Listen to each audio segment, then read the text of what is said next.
Sugdan ang rehabilitasyon sa Taytayan sa Mananga sa dakbayan sa Talisay ugma sa gabii. Pagsirado sa Taytayan himuon. Report ni Femari Dumabo.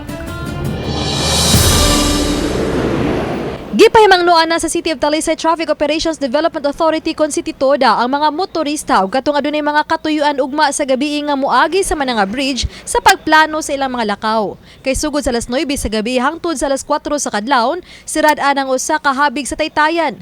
Unang trabaho ng parte nga padung sa bagatang bahin sa probinsya sa Subo. Duha ka siman ang target sa DPWH nga mahuman ang proyekto. Ila kining aspaltuhon isip ka bahin sa rehabilitasyon sa Taytayan. Una nang nipaibaw ang DPWH 2nd Engineering District nga doon na kini budget nga moabot sa 5 milyon pesos. Pagka alas 5 ang takna sa kadlawon, ablihan na ni siya balik.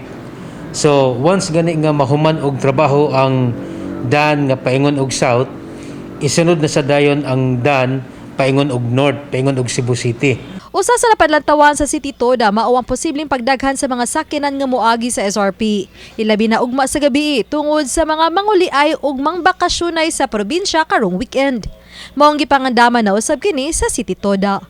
Tungod sad na siya sa mga reklamo nga bati na kayo ang maong dan, daghan nag mga alibaong, so mo nag giapil siya sa rehabilitation. Naman tay mga personal, gamay nga personal sa gabi, wala kay may mabalaka. Uba ni June Sulon. Ako si Femari Dumabok. Balitang Bisdak.